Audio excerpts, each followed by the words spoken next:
ഉമ്മൻചാണ്ടിയുടെ അന്തിമോപചാരം നടക്കുന്ന സമയത്ത് അദ്ദേഹത്തെ വിനായകൻ വിശേഷിപ്പിച്ച പദവും അന്നത്തെ പോസ്റ്റുമൊക്കെയാണ് ഈ സംഭവവുമായിട്ട് ബന്ധപ്പെട്ട് കൊണ്ടുവന്നത്. ഒരു ഇരട്ടത്താപ്പ് ഈ നടനുണ്ട് എന്നുള്ളത് വലിയ ചർച്ചയായി. സ്വാഭാവികമാണ്, എല്ലാവർക്കും തോന്നുന്നൊരു കാര്യമാണ്. ഉമ്മൻചാണ്ടി മരണപ്പെട്ടപ്പോൾ ആ രീതിയിൽ പ്രതികരിച്ച ഒരാൾ VS മരണപ്പെടുമ്പോൾ അത് മരിക്കുന്നില്ല എന്നുള്ള പദത്തോടു കൂടി വിശേഷിപ്പിച്ചപ്പോൾ സ്വാഭാവികമായും വലിയ ചർച്ചയായി.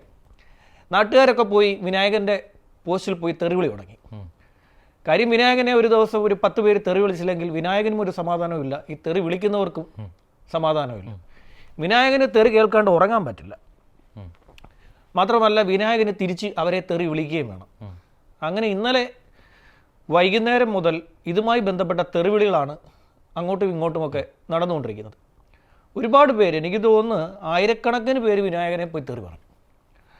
അതിനോടുള്ള പ്രതികരണം സ്വാഭാവികം. വിനായകൻ ഉച്ച കഴിഞ്ഞപ്പോൾ ശരിക്കും വിനായകൻ പുറത്തു വന്നു. ശരിക്കുള്ള വിനായകൻ പുറത്തെത്തി. അപ്പോൾ വിനായകൻ ചിന്തിച്ചു, ഷടാ ഇവന്മാരൊക്കെ എന്നെ തെറി വിളിക്കാൻ ആരപ്പാ എന്ന് വിനായകന് തോന്നി. അതോടുകൂടി വിനായകനായി മാറി.